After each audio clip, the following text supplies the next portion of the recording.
ओम नमः शिवाय।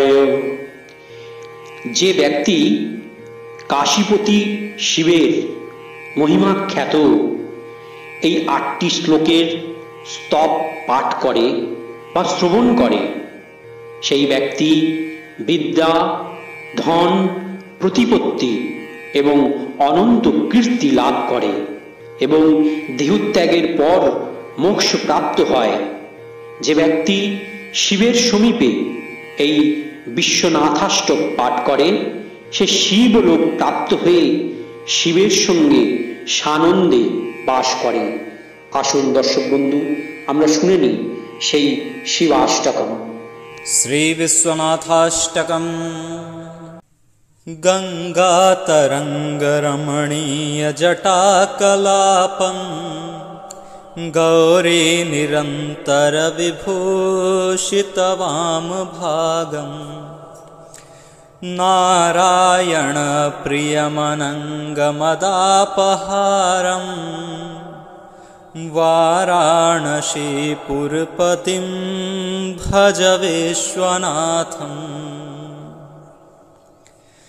वाचां गोचरमणेकगुणस्वरूपं वागीश विष्णुसुरसेवितपादपीठं वामेन विग्रहवरेण कलत्रवन्तं वाराणसीपुरपतिं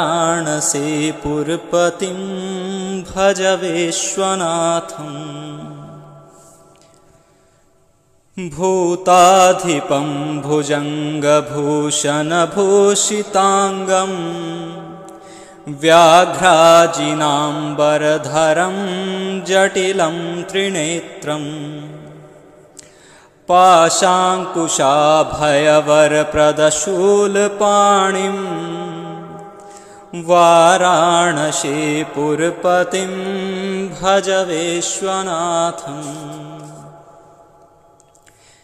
शीतांशुशोभितकिरीटविराजमानं भाले क्षणानलविशोषितपञ्चबाणं नागाधितापरचितभासुरकर्णपूरं वाराणसीपुरपतिं भज विश्वनाथं। पञ्चाननं दुरितमत्तमतङ्गजानां नागान्तकं दनुजपुङ्गपवन्नगानां दावानलं मरणशोकजराटवीनां वाराणसीपुरपतिं भज विश्वनाथं। तेजोमयं सगुणनिर्गुणम् अद्वितीयम् आनन्दकन्दमपराजितमप्रमेयम् नागात्मकं सकलनिष्कलमात्मरूपं वाराणसीपुरपतिं भज विश्वनाथं। रागादिदोषरहितं स्वजनानुरागं वैराग्यशान्तिनिलयं गिरिजासहायं माधुर्यधैर्यशुभगं गरलाभिरामं वाराणसीपुरपतिं भज विश्वनाथं।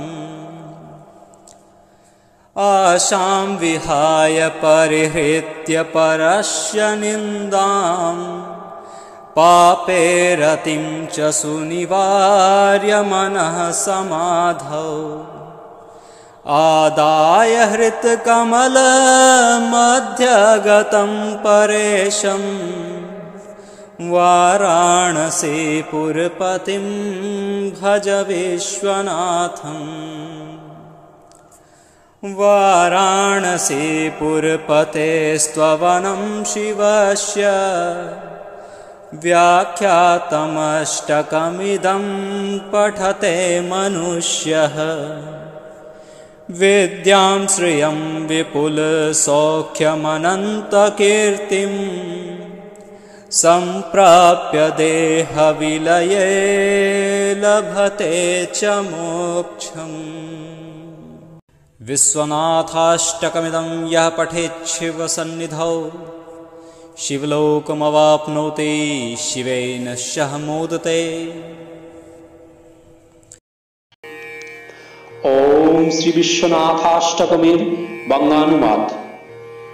जार जटा गंगार लहरीते अत्यंत मनोहर रूपे दृश्यमान, जार बाम पार्श्वे सर्वदा पार्वती सुशोभिता, जिनी नारायणेर प्रिय एवं कामदेवेर दर्पनाशकारी, সেই কাশীপতি বিশ্বনাথের ভজনা করো। বাক্য দ্বারা যাকে বর্ণনা করা যায় না, যিনি বহু গুণ ও নানারূপ সম্বন্ধিত, ব্রহ্মা বিষ্ণু অন্যান্য দেবগণ যার চরণ পাদুকা সেবা করেন, যিনি তার সুন্দর বামাঙ্গ দ্বারাই সপত্নীক, সেই কাশীপতি বিশ্বনাথের ভজনা করো। যিনি ভূতাধিপতি, যার অঙ্গ সর্পরূপ গহনায় বিভূষিত, যিনি ব্যাঘ্র চর্ম পরিহিত, যার হাতে পাশ, অঙ্কুশ, অভয়, বর এবং শূল বিরাজিত, সেই জটাধারী ত্রিনেত্র সমন্বিত কাশীপতি বিশ্বনাথকে ভজনা করো। যিনি চন্দ্রোজ্জ্বল কিরীটে সুশোভিত, যিনি নিজের কপালের নয়নের আগুন দিয়ে কামদেবকে দগ্ধ করেছেন, যার কানে বড় বড় সাপের কুণ্ডল চমক দিচ্ছে, সেই কাশীপতি বিশ্বনাথের ভজনা করো। যিনি পাপ রূপ মদমত্ত হাতিকে বধ করতে সিংহস্বরূপ দৈত্য সমূহরূপী সর্পদের জন্য বিনাশকারী গরুর, এবং যিনি মৃত্যু, শোক ও জরারূপী ভীষণ বনবিধ্বংসকারী দাবানল, সেই কাশীপতি বিশ্বনাথের ভজনা করো। যিনি তেজপূর্ণ, স্বগুণ, নির্গুণ, অদ্বিতীয়, আনন্দপূর্ণ, অপরাজিত ও অতুলনীয়, যিনি নিজ শরীরে সর্প ধারণ করেন, যার স্বরূপ হ্রাস বৃদ্ধিহীন পরমাত্মা স্বরূপ, সেই কাশীপতি বিশ্বনাথের ভজনা করো।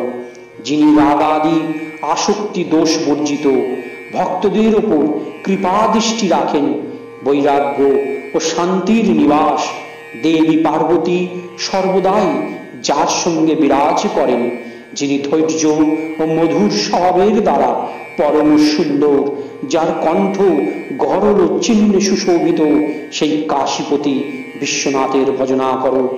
সব আশা পরিত্যাগ করে, পরনিন্দা ত্যাগ করে, পাপ কর্ম থেকে বিরত হয়ে, সমাধিতে চিত্ত নিবিষ্ট করে, হৃদয় কমলে প্রকাশমান পরমেশ্বর সেই কাশীপতি বিশ্বনাথের ভজনা করো। ওম নমঃ শিবায়, ওম নমঃ শিবায়, ওম নমঃ শিবায়।